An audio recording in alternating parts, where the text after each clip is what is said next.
누가복음 7장 1절부터 10절까지의 말씀 우리 함께 교독합니다. 제가 먼저 읽습니다. 예수께서 모든 말씀을 백성에게 들려주시기를 마치신 후에 가버나움으로 들어가시니라. 사랑하는 종이 병들어 죽게 되었더니 예수의 소문을 듣고 유대인의 장로 몇 사람을 예수께 보내어 오셔서 그 종을 구해 주시기를 청한지라. 이에 그들이 예수께 나와 간절히 구하여 이르되 이 일을 하시는 것이 이 사람에게는 합당하니이다. 그가 우리 민족을 사랑하고 또한 우리를 위하여 회당을 지었나이다 하니 예수께서 함께 가실새 이에 그 집이 멀지 아니하며 백부장이 벗들을 보내어 이르되 주여 수고하지 마옵소서. 내 집에 들어오심을 나는 감당하지 못하겠나이다. 그러므로 내가 주께 나아가기도 감당하지 못할 줄을 알았나이다. 말씀만 하사 내 하인을 낫게 하소서. 나도 남의 수하에 든 사람이요 내 아래에도 병사가 있으니 이더러 가라 하면 가고 저더러 오라 하면 오고 내 정도로 이것을 하라 하면 하나이다. 예수께서 들으시고 그를 놀랍게 여겨 돌이키사 따르는 무리에게 이르시되 내가 너희에게 이르노니 이스라엘 중에서도 이만한 믿음은 만나보지 못하였노라 하시더라. 보내었던 사람들이 집으로 돌아가 보매 종이 이미 나아 있었더라. 아멘. 여러분, 오늘 본문의 말씀의 배경이 되는 이 가버나움은요 갈릴리 호수의 북쪽에 위치한 성읍입니다. 예수님께서 태어난 나사렛과 아주 가까운 곳에 위치해 있는 지역이 바로 가버나움이에요. 또한 이 가버나움이라 하는 이 지명은요 구약 선지자 중 한 명이죠. 나훔의 마을이라는 뜻이 담겨 있어요. 나훔의 마을, 그래서 가버나움이라고 불려진 것입니다. 또한 예수님께서 베드로의 장모를 치료하신 곳이 바로 가버나움이었습니다. 여러분, 이 성읍에 한 가지 특징이 있었는데요. 그것은 당시에 갈릴리 지역을 다스리고 있었던 분봉왕 헤롯에 대한 유대인들이 불평과 원망이 가득했습니다. 그래서 로마 정부는 이 지역을 특별하게 관리하기 위해 로마군을 파견하여서 관할하도록 하였어요. 이와 같은 상황과 배경 속에서 가버나움에는 로마의 군대가 주둔하고 있었던 것입니다. 여러분, 오늘 본문의 말씀에 등장하는 백부장은요 이 갈릴리 지역을 관할하는 로마군 중에 한 사람이었습니다. 그리고 이 백부장, 이름에서 우리가 알 수 있는 것처럼 약 한 100여 명의 군사를 거느리고 있는 로마 군대의 장교가 바로 백부장이었던 것입니다. 우리 함께 말씀 봅니다. 누가복음 7장 2절과 3절 함께 있습니다. 어떤 백부장의 사랑하는 종이 병들어 죽게 되었더니 예수의 소문을 듣고 유대인의 장로 몇 사람을 예수께 보내어 오셔서 그 종을 구해 주시기를 청한지라. 어느 날 백부장의 종이 병들어 죽게 되었습니다. 마태복음에는 이 종의 병이 중풍병이었다고 우리에게 소개하고 있어요. 한 가지 특이한 것은요, 누가복음은 오늘 본문의 말씀에는 그 종에 대하여 백부장이 사랑하는 종이었다고 우리에게 소개하고 있습니다. 여러분, 본문 2절 말씀을 보면 그 종으로 번역된 헬라어 둘로스는요 우리가 익히 일반적으로 알고 있는 종, 일반적인 종을 의미하고 있습니다. 그런데 7절을 보면 종이 아니라 하인이라는 단어가 등장하고 있어요. 사실 우리에게 종이나 하인이나 같은 말이지만 성경은 다른 단어를 다르게 번역했어요. 7절에 하인으로 번역된 이 헬라어 파이스는요 종이라는 의미와 더불어 한 가지 의미가 더 담겨 있었습니다. 그것이 무엇이냐면 바로 아들이라는 뜻이 담겨져 있었어요. 여러분, 백부장은 자신의 종을 가리켜 파이스, 아들과 같은 종이었다라고 고백하고 있는 것입니다. 다시 말해 백부장에게 이 종은요 그냥 일반 종이 아니라 정말 자신의 가족처럼 아끼며 사랑하였던 그런 존재였다는 것이지요. 여러분, 우리는 그 어느 누구도 종을 가족으로 여기지 않습니다. 여러분, 그러나 당시에는 종을요 소모품으로 여겼던 때였어요. 종이, 내가 소유하고 있던 종이 병들고 늙고 힘이 없어지면 그냥 버리면 그만이에요. 그러나 백부장에게 종은 그저 소모품이 아니었습니다. 동역자였어요. 그리고 가족이었습니다. 그래서 백부장은 자신의 가족처럼 여기는 이 종이 죽어가는 것을 그냥 지켜볼 수가 없었던 것이지요. 그렇다면 이 백부장의 선택은 무엇입니까? 당시에 병든 자를 치료하고 고친다는 그 예수님에 대한 소식을 듣게 된 백부장은요, 유대인의 장로들을 통해 예수님을 자신의 집으로 모셔올 것을 결정합니다. 여러분, 사실 예수님은 이미 중풍병자를 고치신 일이 있었어요. 우리가 이미 살펴봤던 누가복음 5장에는 예수님께서 중풍병자를 고치신 사건이 기록되었습니다. 어떤 이야기였죠? 예수님께서 갈릴리 지역에서 말씀을 전하시는 가운데 갑자기 누군가 지붕을 뜯어내고 있어요. 그리고 뜯어낸 지붕 사이로 한 사람, 중풍병자를 침상에 달아 줄로 내려놓았습니다. 예수님께서 그 중풍병자를 향해 이렇게 말씀하십니다. 일어나 내 침상을 가지고 가라. 여러분, 이 말씀이 어떻게 이루어졌죠? 중풍병자는 자신이 누워있던 그 침상을 자신이 들고 스스로 자신의 집으로 돌아갔습니다. 이런 기적이 이미 있었어요. 여러분, 갈릴리 같은 그 동일한 갈릴리 지역에서 머무르고 있는 이 백부장이 예수님께서 행하신 이 기적과도 같은 소식을 못 들었을 리가 없습니다. 백부장은 예수님께서 자신의 집에 오셔서 자신의 종을 치료해 주시도록 유대인의 장로들에게 찾아가 간절히 부탁하였습니다. 그런데 여기서 우리는요, 백부장이 어떠한 사람인지 또 한 가지 사실을 발견할 수 있게 됩니다.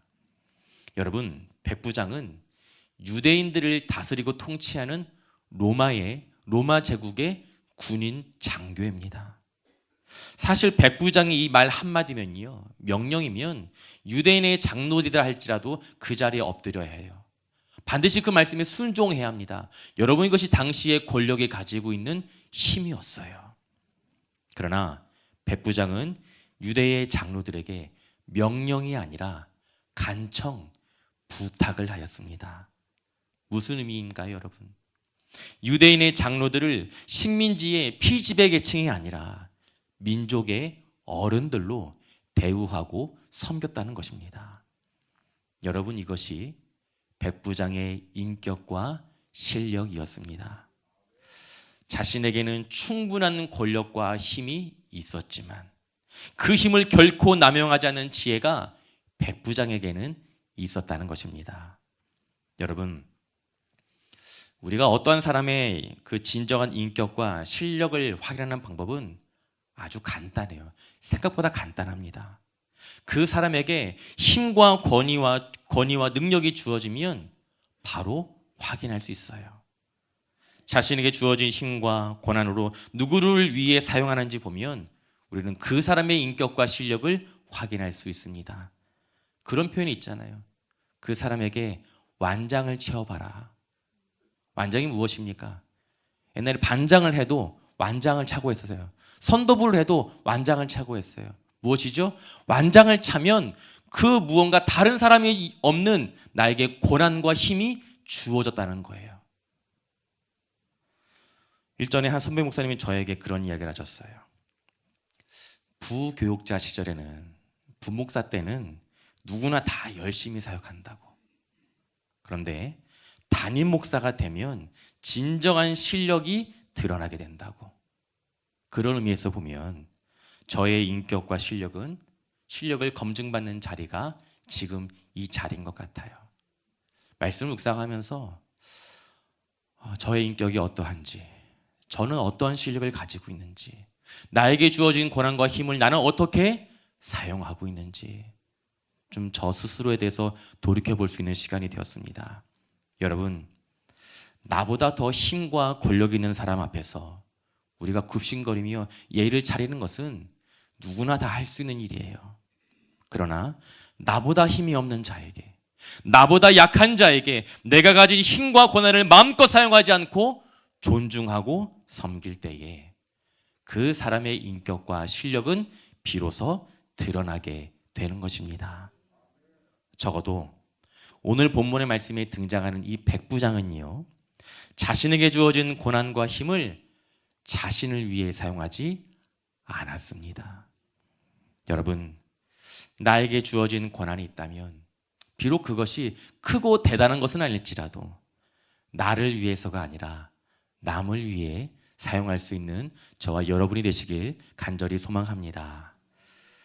백부장의 부탁을 받은 유대인들의 장로들이 예수님께 찾아가 다음과 같은 이야기를 하는데 우리 함께 말씀 봅니다. 누가복음 7장 4절과 5절 함께 읽습니다. 이에 그들이 예수께 나와 간절히 구하여 이르되 이 일을 하시는 것이 이 사람에게는 합당하니이다. 그가 우리 민족을 사랑하고 또한 우리를 위하여 회당을 지었나이다 하니. 여러분, 유대 장로들은 예수님에게 백부장에 대하여 이렇게 소개하고 있어요. 예수님께서 백부장의 간청을 들어주는 일은 지극히 합당한 일이라고 이야기하고 있는 것입니다. 다시 말해 백부장에게는 예수님의 도움을 받을 만한 자격과 권한이 있다는 것이지요. 그렇다면 유대인의 장로들이 밝힌 백부장에게 주어진 그 자격은 과연 무엇입니까?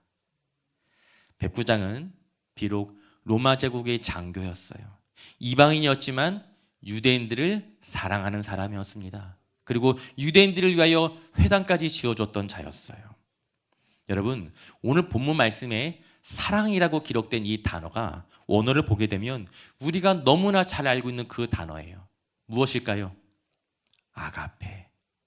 하나님께서 우리에게 보여주신 조건 없는 사랑, 하나님께서 우리를 위해 베풀어 주신 그 사랑, 아가페 사랑을 이 이방인이었던 백부장이 자신에게 주어진 삶의 자리에서 실천하며 살아갔다는 것입니다. 여러분, 회당을 건축하는 것은 중요한 일이 아니에요. 누구를 위하여 이 일을 하였는가? 그 동기와 그 목적이 중요한 것입니다. 백부장은 자신에게 주어진 자신의 힘을 자신을 위해서가 아니라 당시 식민지였던 유대인들을 위해 가감없이 사용하였습니다. 여러분, 나에게 주어진 고난, 나에게 주어진 힘, 나에게 주어진 그 조금의 그 어떤 것이 있다면 여러분, 우리는 과연 무엇을 위해, 누구를 위해 사용하고 있습니까? 오늘 우리가 드리게 되는 추수감사헌금은 특별히 어려운 이웃을 위해 우리가 사용할 예정입니다. 여러분, 나에게 허락하신 하나님의 은혜와 사랑이 있다면 그 사랑에 감사하는 마음으로 이 헌금을 드릴 수 있기를 소망합니다. 그리고 드려진 이 헌금이 추운 겨울을 힘겹게 보내야 하는 사람들에게 위로가 격려가 될 수 있다면 우리는 기꺼이 이 귀한 사역에 동참해야 할 줄 믿습니다. 전문적인 표현인데 좀 강단에 쓰기 좀 속된 표현일 수 있을지 모르겠지만 이 표현 말고 제가 생각나는 게 없어요. 여러분, 아끼면 어떻게 됩니까? 아끼면 저는 말씀 안 드렸어요. 우리 모두 다 알고 있어요. 여러분, 아끼면 사라져요. 우리가 아낀다고 영원히 붙들고 갈 수 있는 것이 아니에요. 여러분에게 주어진 은혜가 있다면, 받은 사랑이 있다면, 고난과 조금의 힘이 있다면 나를 위해서가 아니라 하나님께서 사랑하시는 그 온 열방을 위해 여러분께서 받은 그 사랑과 그 은혜를 가감없이 나눠주고 흘려보낼 수 있기를 간절히 소망합니다.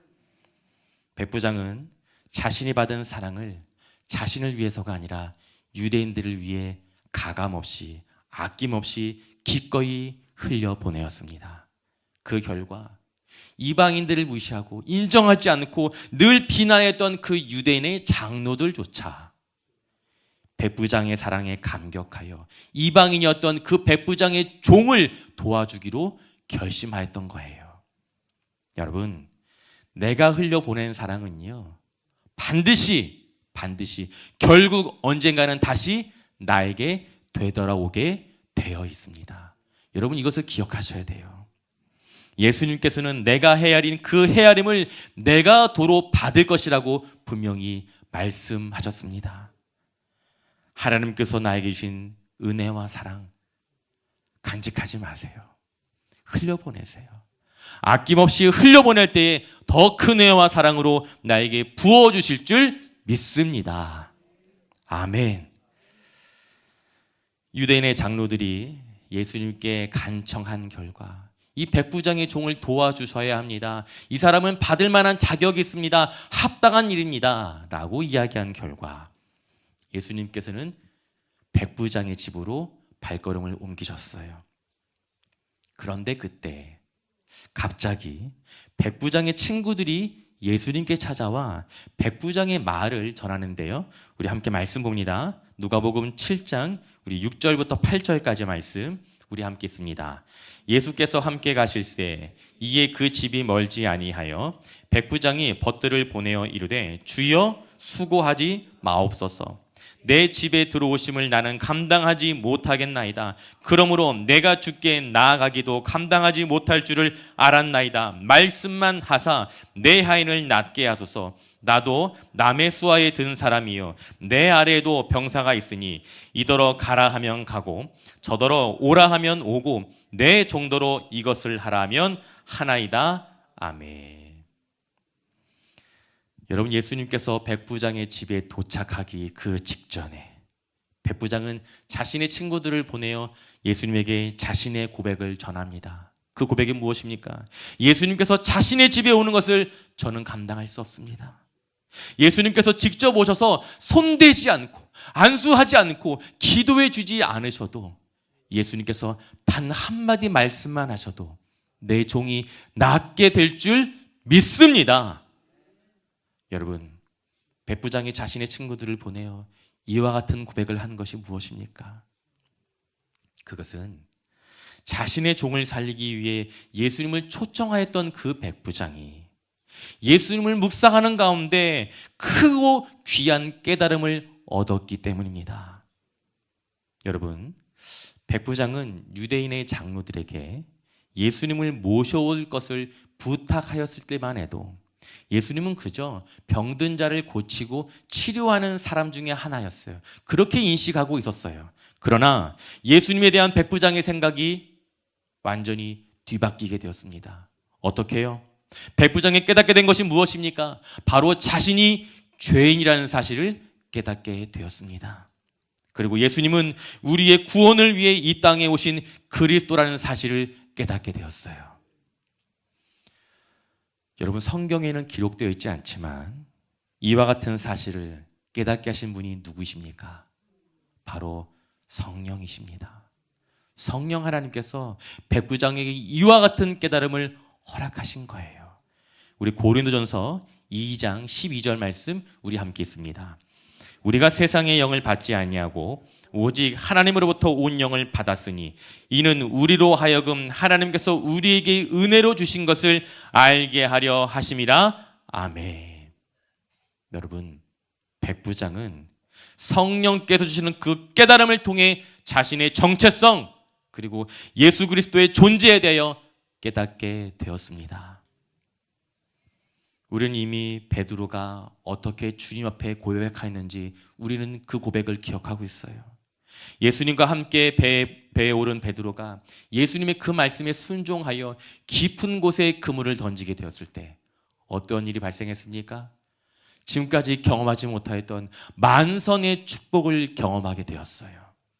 그 순간 베드로는 예수님 앞에 엎드려 다음과 같이 고백합니다. 주여, 나를 떠나소서. 나는 죄인입니다.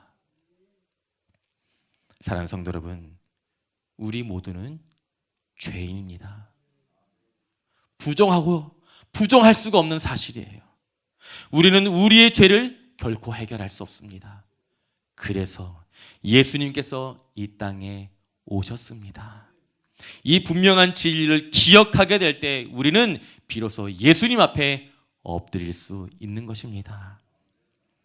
백부장은 친구들을 통해 다음과 같이 고백하였어요. 예수님께서 종의 집에 오는 것을 저는 감당할 수 없습니다. 나는 예수님 앞에 설 자격이 없는 자입니다. 그저 말씀만 하사 내 종을 낫게 하여 주옵소서. 백부장은 예수님의 그 한마디 말씀만으로도 자신의 종이 회복될 것을 믿었습니다. 여러분, 이것이 이방인이었던 백부장의 고백, 백부장의 믿음이었습니다.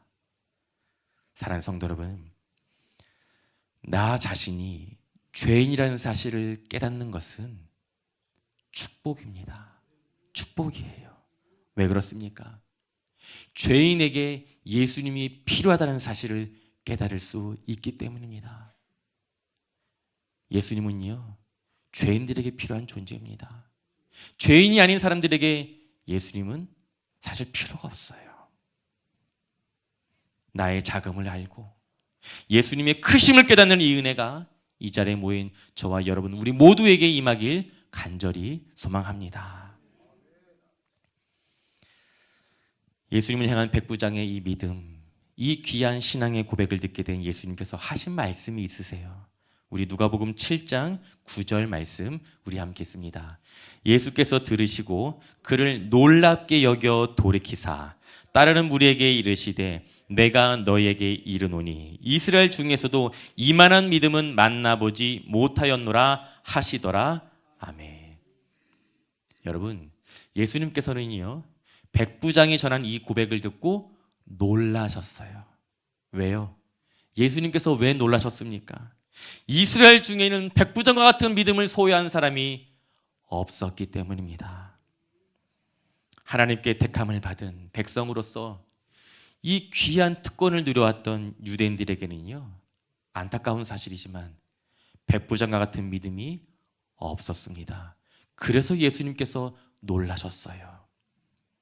여러분, 오늘 본문의 말씀 이전의 이야기를 보면 예수님께서는 가버나움에서 베드로의 장모의 열병을 고쳐줬습니다. 또한 베드로의 배에 올라가 만선의 기적을 보여줬어요. 뿐만 아니라 중풍병자를 고치고 수많은 병자들을 고쳐줬습니다. 그럼에도 불구하고 유대인들에게 예수님은 그저 단지 병을 고치는 사람이었던 것입니다. 사랑하는 성도 여러분, 우리가 몇 년 동안 신앙생활을 했는지, 교회를 다녀왔는지, 나에게 어떠한 직분이 있는지, 우리 가정에 몇 대에 걸쳐 신앙생활을 하고 있는지 사실 중요한 것이 아니에요, 여러분. 이건 믿지 마세요. 중요한 것은요, 내 부모의 믿음이 아니에요. 나의 선조들의 믿음이 아닙니다. 지금 나에게 믿음이 있는가? 나에게는 믿음이 있는가? 부모의 그 믿음을 내가 유산으로 받아, 계승받아 그 믿음을 내가 소유하고 있는가? 바로 이 사실입니다. 여러분, 목사의 자식도 얼마든지 지옥에 갈 수 있어요. 안타까운 이야기지만 장로의 딸들도요, 얼마든지 지옥에 갈 수 있습니다. 부모의 믿음으로 천국 가는 게 아니에요. 지금 나의 고백, 지금 나의 믿음으로. 여러분, 우리의 믿음은 어떠합니까? 주님, 말씀만 하옵소서. 말씀만 하시면 그 말씀이 반드시 이루어질 줄 믿습니다. 이와 같은 고백으로 하루하루를 살아가고 계십니까? 아니면 지금 이 순간 기도는 하고 있지만, 내가 기도는 하고 있지만 과연 이 기도가 언제 이루어질까? 아니, 이 기도가 과연 응답될까? 이와 같은 마음으로 기도하고 계십니까? 하나님, 가정과 교회의 회복과 부흥을 말씀만 하여 주옵소서. 반드시 그 말씀대로 이루어질 줄 믿습니다. 이와 같은 믿음의 고백으로 살아갈 수 있는 저와 여러분이 되시길 예수님 이름으로 축원드립니다. 백부장에 보내었던 사람들이 집으로 돌아갔어요. 어떤 일이 발생했습니까? 우리 함께 말씀 봅니다. 누가복음 7장 10절 말씀 함께 봅니다. 보내었던 사람들이 집으로 돌아가 보매 종이 이미 나 있었더라. 아멘. 여러분, 백부장에 보내었던 그 사람들, 그 친구들이 백부장의 집으로 돌아가 보니 백부장의 종의 질병은요, 이미 나 있었습니다. 예수님 앞에 백부장의 그 믿음이 고백되어지는 그 순간 종은 이미 나았습니다. 할렐루야, 아멘. 마태는요, 이 사건을 두고 다음과 같이 이야기를 해요. 우리 마태복음 8장 13절 말씀 우리 함께 읽습니다. 예수께서 백부장에게 이르시되 가라, 내 믿은 대로 될지어다 하시니 그 즉시 하인이 나으니라. 아멘. 아멘. 사랑하는 성도 여러분, 오늘 이 말씀은 저와 여러분에게 주시는 약속의 말씀입니다. 너의 믿음대로 될지어다. 여러분, 그렇다면 중요한 질문을 드릴게요. 그렇다면 지금 우리의 믿음은 과연 어느 수준입니까? 아니, 우리에게 믿음이 있습니까?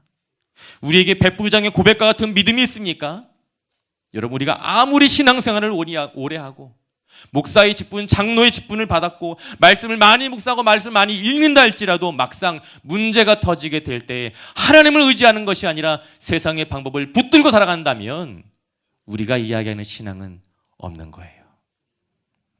우리가 믿음이라고 이야기했다는 것은 믿음이 아니라 그저 신념과 관념에 불과한 것입니다. 여러분, 우리의 작은 믿음으로 하나님의 그 무한한 능력을 재단하지 않기를 간절히 소망합니다. 나의 경험의 그릇에 살아계신 하나님을 가둬놓지 않기를 소망합니다. 우리 하나님은요, 우리의 믿음을 뛰어넘어 역사하고 일하시는 분이십니다. 말씀을 정리하겠습니다. 오늘은 추수감사주일입니다. 여러분, 여러분에게 감사의 제목은 무엇입니까? 아니, 감사의 제목은 있습니까? 혹은 어떤 분들은 이렇게 생각하고 계신지 모르겠어요. 목사님, 저에겐 감사의 제목이 없어요. 올 한 해 기도했던 그 수많은 기도 제목들 단 한 가지도 하나님께서 이루어진 것이, 응답해 주신 것이 없습니다. 저는 그런 분들이 계시다면 이렇게 말씀드리고 싶어요. 아니에요. 그렇지 않습니다. 그렇지 않아요. 하나님은 여전히 우리의 기도를 듣고 계시고 기억하고 계십니다. 그리고 반드시 그 기도에 응답하신 분이십니다. 언제요? 내가 계획했던 나의 때와 나의 방법이 아니라 하나님께서 계획하신 하나님의 때와 하나님의 방법으로. 그래서 우리는 이와 같은 고백을 할 수 있는 것입니다.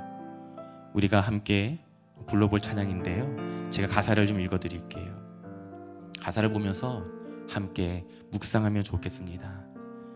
감사해 시험이 닥쳐올 때에 주께서 인도하시니 두려움 없네. 또 감사해 고통이 찾아올 때에 주께서 지켜주시니 승리하리라. 나의 모든 생활 속에서 주님이 함께하여 주시니 주님의 성령 나를 인도하시리. 시험이 나를 찾아올 때 주님 지켜주시리. 주님의 성령 나를 인도하시리. 하나님, 나에게 말씀만 하여 주옵소서. 그 말씀이 나의 삶 가운데 반드시 응답되어 주는 줄 믿습니다. 부족하고 연약한 우리의 믿음이지만 이 믿음을 통하여 하나님께서 역사하실 줄 믿습니다. 이 믿음의 고백으로 주어진 삶의 현장에서 진정한 감사를 고백할 수 있는 저와 사랑하는 성도 중앙의 모든 믿음의 호석들이 되시길 예수님의 이름으로 축원드립니다.